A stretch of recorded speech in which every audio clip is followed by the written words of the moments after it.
જામનગરની સરકારી ડેન્ટલ કોલેજના રોગી કલ્યાણ સમિતિના બેંક ખાતામાંથી રૂપિયા 1.36 કરોડના બહુચર્ચિત ચેક કૌભાંડમાં હવે મોટો ન્યાયિક વળાંક સામે આવ્યો છે।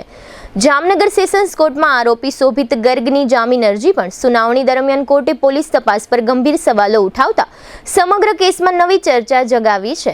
જામનગર સેશન્સ કોર્ટમાં આરોપી શોભિત ગર્ગ તરફથી વકીલ આદિત્યદાન ગઢવીએ દલીલો રજૂ કરતા તપાસની દિશા અને પોલીસની કાર્યવાહીને લઈને અનેક મહત્વના મુદ્દાઓ કોર્ટ સમક્ષ રજૂ કર્યા છે। દલીલો સાંભળ્યા બાદ ન્યાયાધીશે પોલીસને સીધો સવાલ કર્યો કે સાઇનિંગ ઓથોરિટી ધરાવતા ડીનને આ કેસમાં આરોપી કેમ બનાવવામાં આવ્યા નથી? શું તેના પાછળ કોઈનો પ્રભાવ છે? કોર્ટનો આ સવાલ સામે આવતા સમગ્ર શહેરમાં ચર્ચાનો માહોલ સર્જાયો છે અને તપાસની નિષ્પક્ષતા અંગે પણ અનેક સવાલો ઊભા થયા છે। કેસની વિગતો મુજબ કુલ 15 ચેક મારફતે રૂપિયા 1,36,19,350ની રકમ અલગ અલગ બેંક ખાતાઓમાં ટ્રાન્સફર કરવામાં આવી હતી, પરંતુ એફએસએલ રિપોર્ટમાં માત્ર 2 ચેક અંગે જ સહીમાં ગડબડ થવા અથવા કોપી થયાની શંકા વ્યક્ત કરવામાં આવી છે, જ્યારે બાકીના 13 ચેક પર ડીનની અસલ સહી હોવાનું નોંધાયું છે।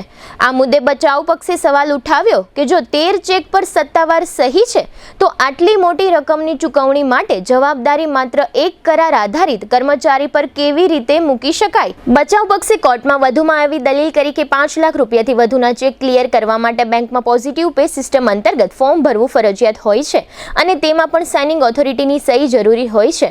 એવા સંજોગોમાં ડીનની જાણ કે મંજૂરી વિના આટલા મોટા નાણાકીય વ્યવહારો શક્ય નથી તેવી દલીલ રજૂ કરવામાં આવી હતી। વકીલ આદિત્યદાન ગઢવીએ કોર્ટમાં જણાવ્યું કે સમગ્ર કેસ દસ્તાવેજી પુરાવાઓ, બેંકના રેકોર્ડ્સ, આરટીજીએસ ફોર્મ અને સત્તાવાર મંજૂરીઓ પર આધારિત છે, તેથી તપાસ દરમિયાન તમામ જવાબદાર વ્યક્તિઓની ભૂમિકા સમાન રીતે તપાસવી જરૂરી છે। આ દલીલો બાદ હવે પોલીસ તપાસની આગામી દિશા શું રહેશે તે અંગે સૌની નજર ટકેલી છે। જામનગર સેશન્સ કોર્ટમાં થયેલી સુનાવણી દરમિયાન કોર્ટ દ્વારા પૂછાયેલા સવાલોએ સમગ્ર ચેક કૌભાંડની તપાસને લઈને નવી ચર્ચા શરૂ કરી છે। હવે આવતીકાલે એટલે કે 21 જુલાઈ યોજાનારી આગામી સુનાવણીમાં કોર્ટ સમક્ષ વધુ શું રજૂ થાય છે અને તપાસ કઈ દિશામાં આગળ વધે છે તેના પર સૌની નજર રહેશે। હાલ આ કેસમાં કોર્ટ દ્વારા કોઈ અંતિમ નિષ્કર્ષ આપવામાં આવ્યો નથી અને તપાસ પણ ચાલુ છે। આગામી સુનાવણીમાં સામે આવનારી વિગતો સમગ્ર કેસ માટે મહત્વપૂર્ણ બની શકે છે। આ કેસ અંગે એડવોકેટ આદિત્યદાન ગઢવીએ આપેલી માહિતીઓ અત્રે પ્રસ્તુત છે। 19/5/2026ના રોજ સીટીબી ડિવિઝન ખાતે જામનગરમાં એક એફઆઈઆર દાખલ કરવામાં આવેલી હતી કે જેમાં રોગી કલ્યાણ સમિતિ ડેન્ટલ કોલેજ અને હોસ્પિટલમાં 1,36,00,000 રૂપિયા રોગી કલ્યાણ સમિતિના ખાતાના પૈસા એક કરાર આધારિત કર્મચારીના પર્સનલ બેંક એકાઉન્ટમાં ગયા એવી એક ફરિયાદ હતી।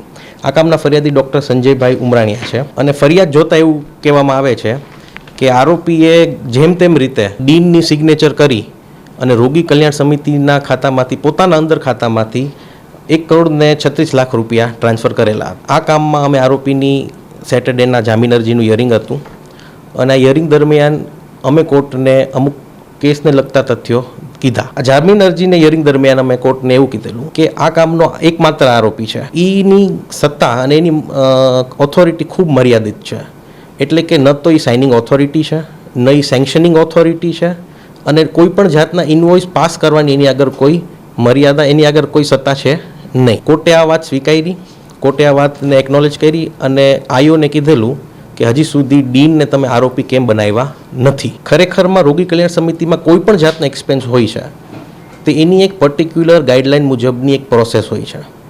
એ પ્રોસેસમાં સૌથી પહેલાં એક ઇન્વોઇસ હોય ને, એ ઇન્વોઇસને સેન્કશન કરવો પડે। એટલે કે માની લ્યો કે અગર હું 20,000નું ઇન્વોઇસ મૂકું છું તો 20,000ના ઇન્વોઇસની પાછળ અથવા તો બીજે એક સેન્કશન લેટર એને અપ્રૂવ કરે। આ સેન્કશન લેટર એક એક્ઝિક્યુટિવ કમિટી હોય જેમાં હોસ્પિટલના જ લગતા ઘણા બધા મેમ્બર્સ હોય, એ મેમ્બર અપ્રૂવ કરે, એ અપ્રૂવ થાય પછી એ સેન્કશન લેટર સાથે ડીન આગળ સહી માટે જાય, ડીન ચેક ઉપર સહી કરે, સેન્કશન લેટર ઉપર સહી કરે અને ચેક સિવાય પીપીએસ કરીને ફોર્મ આવે, જો 5 લાખથી ઉપર એક ટ્રાન્ઝેક્શન હોય તો એક પીપીએસ કરીને ફોર્મ આવે, એમાં સાઇન કરે અને ઉપરાંત આરટીજીએસના ફોર્મમાં સાઇન કરે। તો સાઇન માત્ર ચેક ઉપર નથી, સાઇન આ તમામ ડોક્યુમેન્ટ્સ ઉપર છે। આવા ખૂબ જ ગંભીર શંકા ઊભી થાય છે, માટે અમે કોર્ટમાં જામીન અરજીના તબક્કે આ બધી દલીલ કરી। કોર્ટે ખૂબ જ ગંભીર પ્રશ્ન પોલીસવાળાને અને આયોને કરેલો કે હજી સુધી આ કેસમાં માત્ર એક આ આરોપી સિવાય કોઈની ધરપકડ શું કામ નથી થઈ અને આ કામની જે સાઇનિંગ ઓથોરિટી છે ડીન, એની હજી સુધી ધરપકડ શું કામ નથી થઈ અને વધારામાં આવતીકાલે એટલે કે ટ્યુઝડેના આનું વધારે હિયરિંગ છે।